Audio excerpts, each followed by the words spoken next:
경제적 어려움이 올 때 또는 경제적 어려움이 닥쳐올 때라는 제목입니다. 룻기서를 우리가 이제 한 10번 정도 계획하고 있습니다. 10번 정도 설교를 할 텐데요. 이 룻기서를 통해서 우리가 살펴볼 것은 아름다운 사랑의 이야기이기도 하지만 그러나 그것만이 이 룻기가 말하고 있는 것은 아닙니다. 룻기서에는 깊은 영적인 의미가 들어 있습니다.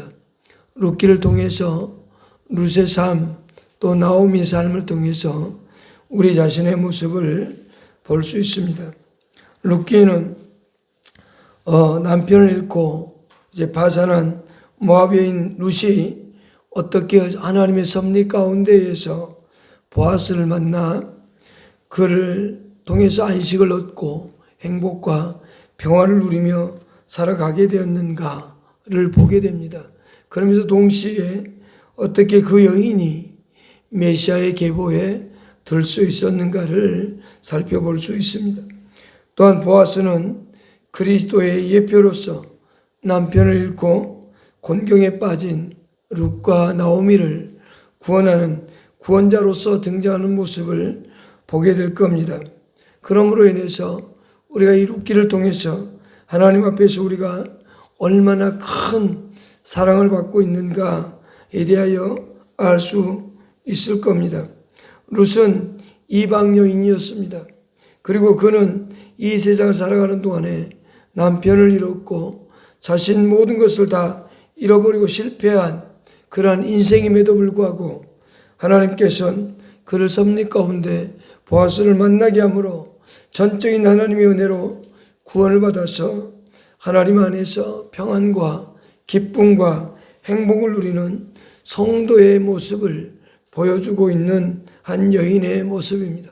그것은 곧 룻의 모습은 곧 우리의 모습이기도 합니다. 나오미 또한 우리의 모습과 동일합니다. 나오미는 세상을 사랑해서 세상을 쫓아갔다가 결국엔 모든 것을 잃고 실패한 한 인간의 모습을 여실히 보여주고 있습니다. 우리 또한 하나님을 사랑하기보다는 하나님을 떠나 세상을 살아가면서 살아가는 우리 인간의 모습을 그대로 나오미를 통해서 보여주고 있다라고 하는 거죠. 이 룻기를 통해서 우리는 그렇다면 어떤 자세로 룻기를 대하고 읽어야 되는가? 그것은 룻기는 하나님의 말씀입니다. 우리는 룻기를 대할 때 하나님의 말씀으로서 대하고 읽어야 됩니다. 룻기를 읽으면서 참으로 아름다운 사랑의 이야기다 이렇게 끝내면 안 됩니다. 하나님께서 무엇을 말씀하고 있는지, 하나님께서 우리에게 어떤 교훈을 주시고자 하시는지, 또 우리로 하여금 어떤 소망을 두고 이 땅을 살아가야 되는지를 보여주는 책임으로 우리는 그러한 생각을 갖고 이 룻기서를 읽어야만 됩니다. 이제 우리는 이 룻기서를 시작하면서 한 가정의 실패한 모습을 봅니다. 철저하게 실패한 한 가정의 모습입니다. 1절을 보십시다. 다 같이 읽겠습니다. 시작. 사사들이 치리하던 때에 그 땅에 흉년이 드니라. 유다 베들레헴에 한 사람이 두 아들을 데리고 모압 지방에 가서 거류하였는데 라고 되어 있습니다. 당시의 상황이 잘 묘사되어 있습니다. 당시의 시대는 사사시대 때라고 말합니다. 사사들이 치리하던 때라는 겁니다. 우리가 룻기 앞에는 사사기가 있고 룻기 뒤에는 사무엘상이 있습니다. 여호수아의 죽음부터 이후에 그리고 사무엘상에 보면 사울 왕이 왕으로 등극해서 왕으로서의 삶을 살아갑니다. 그때까지의 그 기간을 얘기합니다. 그때 당시 이 사사들이 치리하고 다스리던 그 시대를 말합니다. 그 시대의 특징은 민족이 부흥할 때도 있고 또 쇠퇴할 때도 있습니다. 그러나 한마디로 말하면 이스라엘 민족의 암흑시대라고 할 수 있습니다. 하나님께 대한 배반과 배신, 불신의 시대를 살아갔습니다. 7번의 배신과 7 나라에 예속되어지고 7번 하나님께로부터 구원을 받는 그러한 시대가 바로 사사 시대였습니다. 이스라엘 백성들은 이 사사 시대에 하나님을 배반했다라고 되어 있습니다. 사사기 2장 1절부터 2절에 잘 나와 있고, 특별히 사사기 2장 20절에 보면 이 백성이 내가 그들 조상들에게 명령한 언약을 어기고 나의 목소리를 순종하지 아니했다라고 말합니다. 그들은 언약을 지키지 않았다고 말합니다. 그것은 시내산에서 하나님께서 그들에게 주어진 약속이었습니다. 그러나 그들은 그 약속을 파기했고 하나님께서 명령한 그 명령을 듣지 않고 살아가던 그들이었습니다. 하나님은 이스라엘 백성들이 왜 그렇게 살았는가를 기록할 때 왕이 없기 때문이라고 그렇게 말합니다. 룻기서 앞장을 넘기면 사사기 21장 25절이 나옵니다. 읽어보십시다. 우리 다 같이 읽어보겠습니다. 시작. 그때 이스라엘에 왕이 없으므로 사람이 각기 자기의 소견에 오른 대로 행하였더라. 그때 이스라엘에 왕이 없었다라고 말합니다. 그랬더니 자기 소견대로, 자기가 하고 싶은 대로 그렇게 살았다라고 성경은 말해주고 있습니다. 그랬더니 그 결과가 어떻게 나왔느냐? 다시 룻기서 1장으로 돌아가서 1절을 읽으십시다. 사사들이 치리하던 때에 그때에 흉년이 들었다라고 되어 있습니다. 흉년이 그 땅에 들었다는 것은, 이것은 사사들이 다스리던 그 시대에 사사를 통해서 하나님이 이스라엘 백성을 구원하고 지도자를 세워서 다스릴 때는 평안합니다. 그러나 그들은 또 하나님을 배신하고 하나님의 말씀을 어깁니다. 그랬더니 그들에게 다가온 것은 뭐냐? 흉년이었습니다. 하나님의 징계로 말미암아서 그들을 목전한 배 어려움과 고난이 왔습니다. 구체적으로 사사기 2장 11절로 15절에 보면 이 기근에 대하여 설명하고 있습니다. 또한 열왕기상 17장에 보면 아합 왕 때도 이런 엘리야를 통한 경고가 있고 또한 기근이 왔었고, 사무엘하 21장 1절에도 다윗 시대에도 3년의 기근이 있었고, 예레미야 시대에도 하나님의 기근이 진노로 말미암아 주어졌던 걸 볼 수 있습니다. 그런데 여기 장소가 중요합니다. 1절에 보면 유다 베들레헴이라고 되어 있습니다. 베들레헴의 뜻은 떡집입니다. 다른 말로 하면 양식 창고입니다. 그러니까 양식이 떨어지지 않는 창고와도 같은 땅입니다. 그런데 이 가나안 땅은, 이 베들레헴은 하나님께서 약속하신 약속의 땅입니다. 가나안 땅, 그 땅은 하나님의 약속의 땅입니다. 아브라함 때부터 그 땅을 약속하셨습니다. 창세기 12장 1절과 2절에서도 말씀하셨고, 창세기 15장에서도, 그리고 17장 8절에서도 그렇게 말씀하고 있습니다. 창세기 17장 8절을 제가 읽어드리겠습니다. 내가 너와 내 후손에게 내가 거류하는 이 땅 곧 가나안 온 땅을 주되 영원한 기업이 되게 하고 나는 그들의 하나님이 되리라 라고 말씀하셨습니다. 영원히 그 땅을, 축복의 땅을 주시고 하나님께서 그들과 함께 살며 그들의 하나님이 되겠다고 말씀하셨는데, 이 땅에 기근이 찾아온 겁니다. 흉년이 든 겁니다. 그것은 하나님의 징계로 주어졌습니다.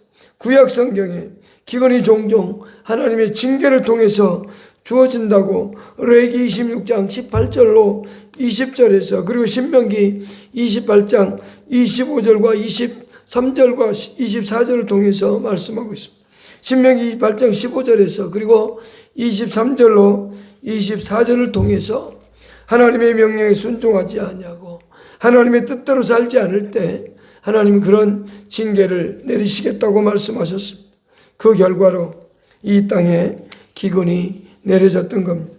이런 살면서 이런 경제적인 어려움이 올 때 사람들은 세 가지의 반응 중에 한 가지를 합니다.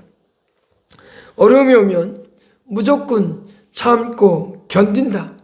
무조건 이것은 이 시련은 무조건 이겨내야 된다라고 생각하고 견디는 겁니다. 그러면 그렇게 살면 어떤 결과가 오느냐? 그 시련이 우리를 종을 삼습니다. 그래서 우리를 지배하고 다스립니다. 그러다 보면 어떤 결과가 오는가? 우리는 원망하고 불평하고 부정적인 사람이 됩니다. 그래서 왜 나에게 이런 고난이 오는가? 그러면서 참죠. 또한 두 번째, 어떤 무리가 있느냐? 그것으로부터 도피하고 도망을 갑니다. 바로 엘리멜렉과 같은 가정입니다. 오늘 본문에 나오는 가정이 그렇습니다. 이런 가정은 어떻게 하느냐? 하나님의 뜻은 상관이 없습니다. 하나님께서 왜 나에게 이런 고난을 주셨는가? 관심이 없습니다. 그저 피하고 살고 싶은 그 욕구만 있을 뿐입니다. 그러나 우리 그리스도인들은 어떻게 해야 되는 거냐? 이러한 시련과 고난이 올 때 당연한 것으로 받아들이고 어떻게 하면 이것을 이겨나갈 건지 의연하게 대처하는 겁니다.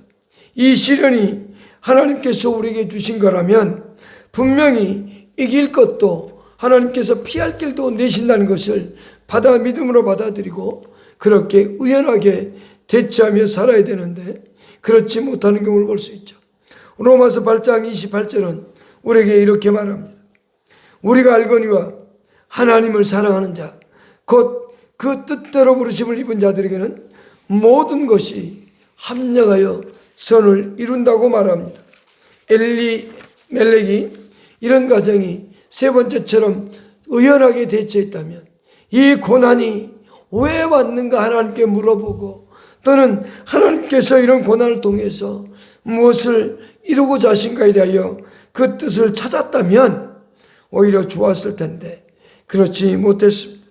엘리멜렉과 나오미는 고향을 떠나기로 결심합니다. 그리고 고향을 떠납니다. 자, 우리 1절 다시 한번 읽어보십시다. 시작요. 지리하던 때에 그 땅에 흉년이 드니라. 유다 베들레헴에 한 사람이 그의 아내와 두 아들을 데리고 모압 지방에 가서 거주하였는데 자, 모압 지방으로 떠나기로 결심하고 모압에 머물렀습니다. 여기에 이 엘리멜렉과 나오미의 선택에 잘못된 세 가지를 볼 수 있습니다. 첫 번째, 엘리멜렉과 나오미는 믿음으로 바라보지 않았습니다. 오히려 보이는 대로 믿었던 겁니다. 지금 이 베들레헴 땅에는 흉년이 들어서 너무나 힘듭니다.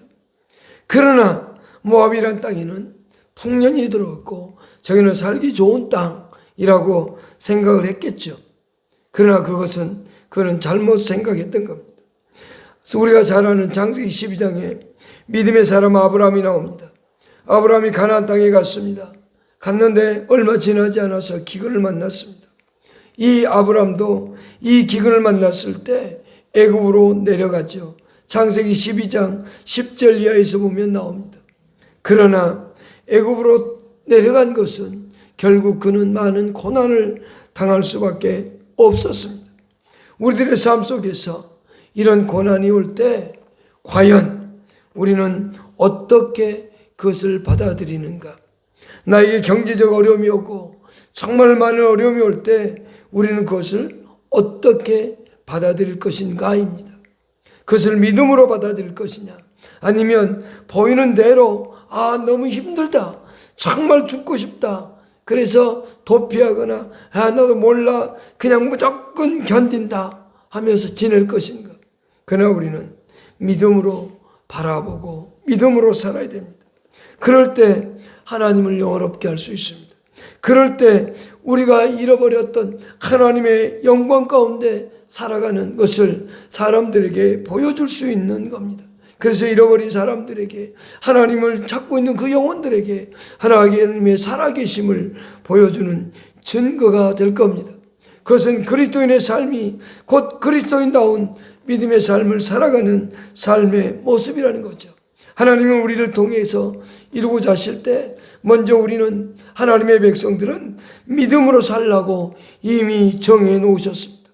우리 하바국 2장 4절을 한번 읽어보십시다. 아니 로마서 2장 4절, 이 로마서 1장 17절을 읽어보겠습니다. 하바국 2장 4절을 사도 바울이 그렇게 인용을 했는데 로마서 1장 17절을 보십시다.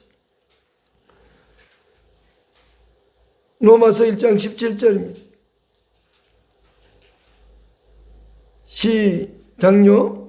복음에는 하나님의 의가 나타나서 믿음에 이르게 하나니 기록된 바 오직 믿음으로 의인은 믿음으로 말미암아 살리라. 하바국 2장 4절이 바로 의인은 믿음으로 말미암아 살리라는 말씀을 하셨습니다. 그것이 바로 사도 바울이 그렇게 인용했던 거고요. 우리 고린도후서 5장 7절도 한번 찾아서 읽어보십시다. 고린도후서 5장 7절입니다.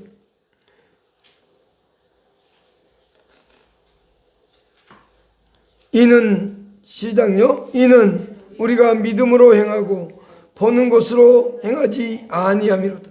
믿음으로 사는 겁니다. 우리가 만일 하나님 믿기를 거부한다면 그것은 곧 하나님을 거짓말쟁이로 만드는 것이고 하나님을 욕되게 하는 겁니다. 우리는 이 세상을 살아가면서 하나님을 믿는 믿음 가지고 이 세상을 살아갈 수 있기를 축복합니다.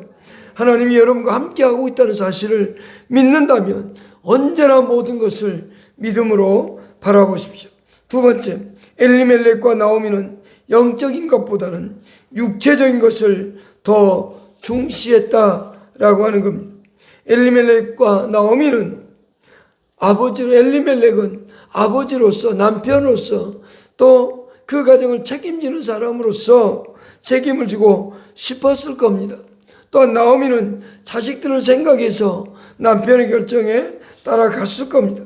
그러나 그것은 결국 영적인 것이 아니었습니다.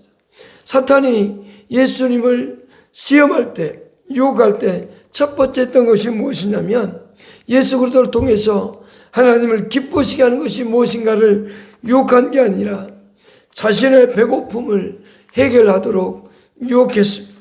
무엇이냐? 예수님께 돌로 떡을 만들어 먹으라고 했던 거죠. 지금 너 배고프잖아. 지금 먹는 것이 우선이야. 지금 먹고 사는 게 제일 중요한 거야 라고 예수님에게 말씀했습니다. 그러나 예수님은 말씀으로 사는 것이 하나님이 원하는 바다 라고 말씀했죠. 그러면서 요한복음 4장 34절에서는 이렇게 말씀하셨어요. 우리 찾아서 읽어보십시다. 요한복음 4장 34절입니다.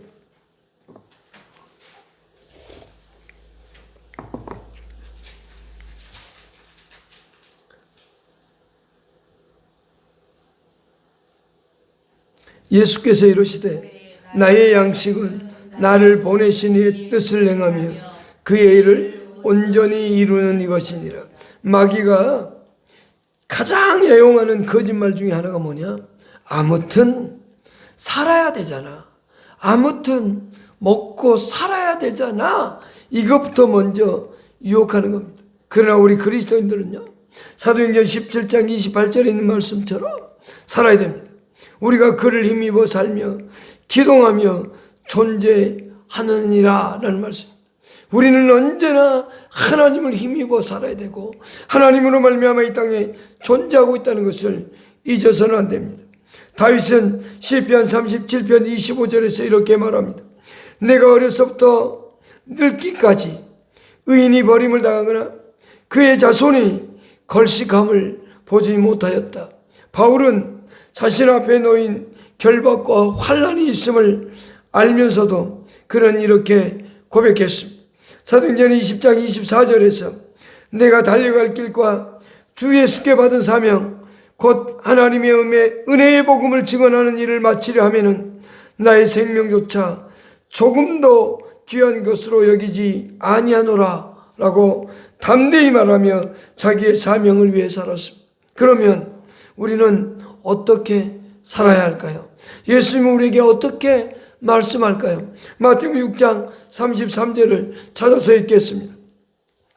마태복음 6장 33절입니다.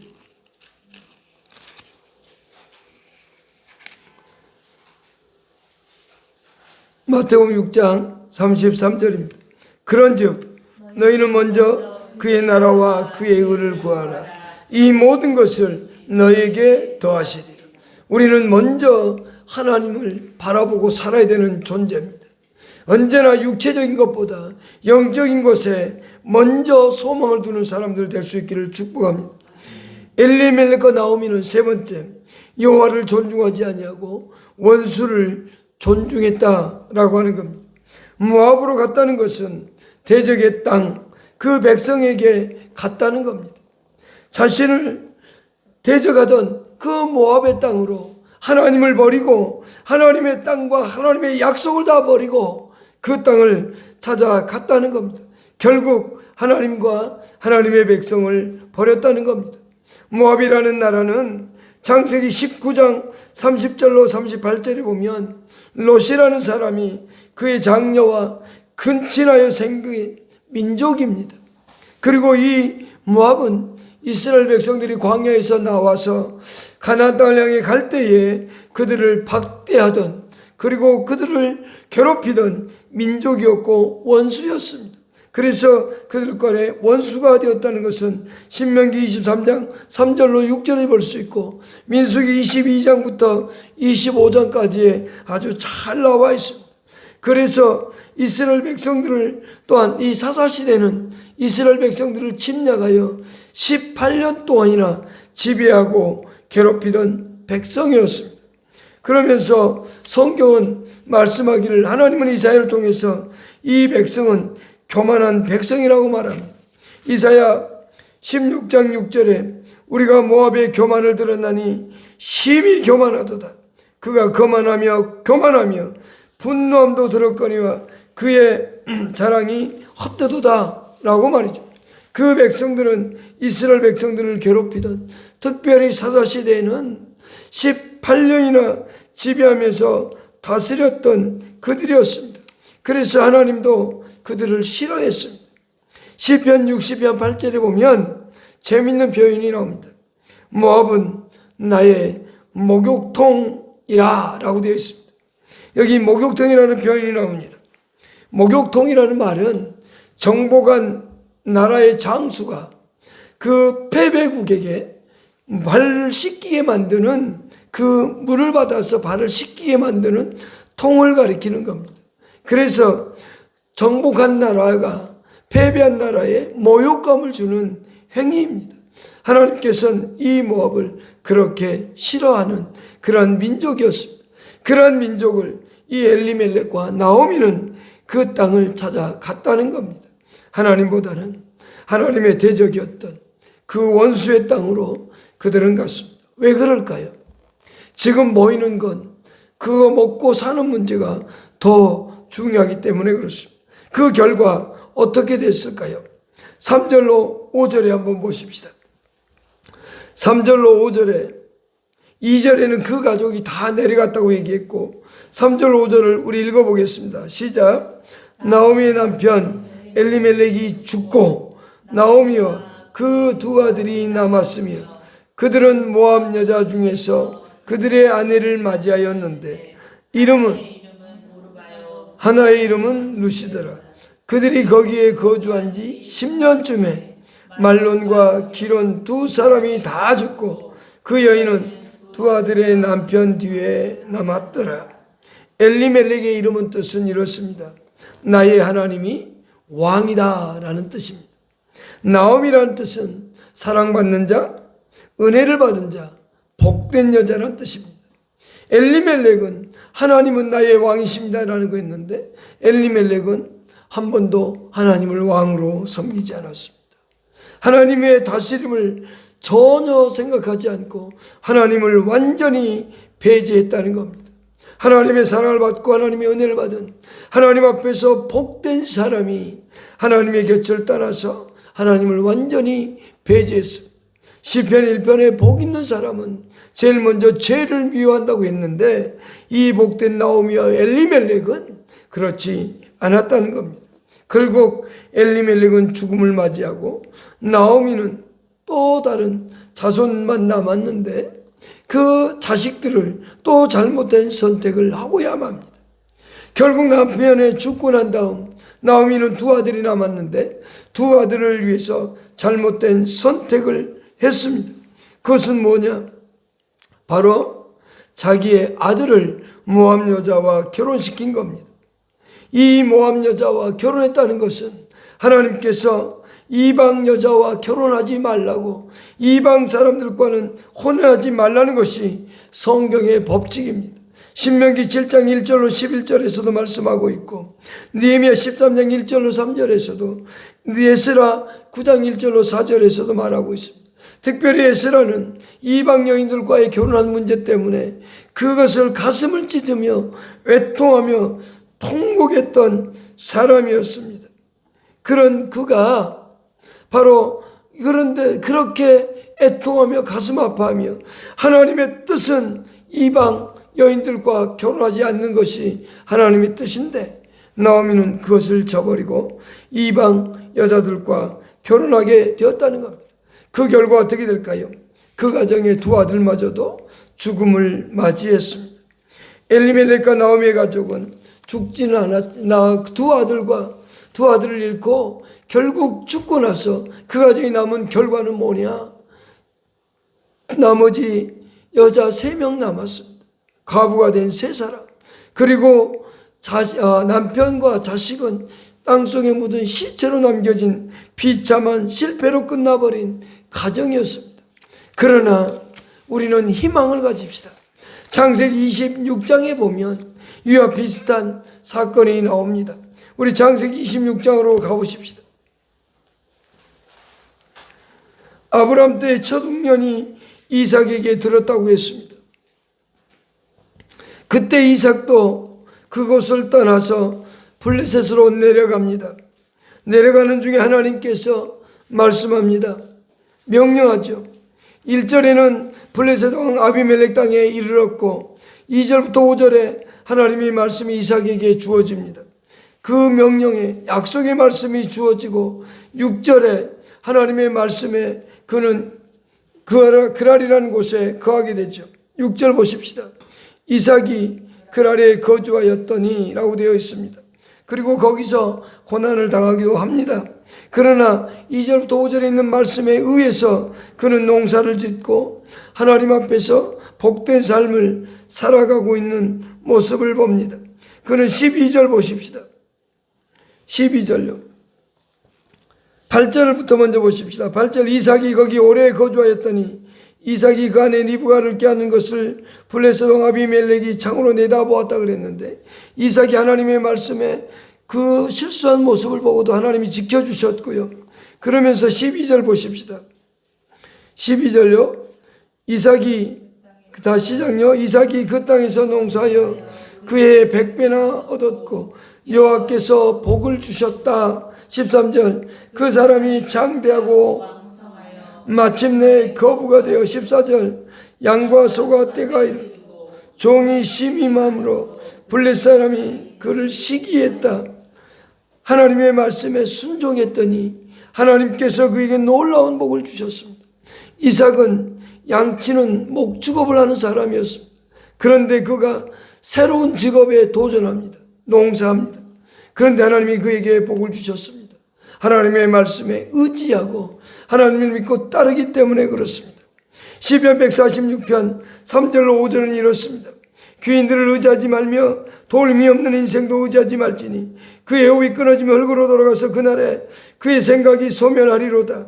야곱이 하나님을 자기의 도움으로 삼으며 여호와 자기 하나님에게 소망을 두는 자는 복이 있도다 라고 말씀했으며, 시편 121편 1절에 내가 산을 향하여 눈을 들리라. 나오미 도움이 어디서 올까?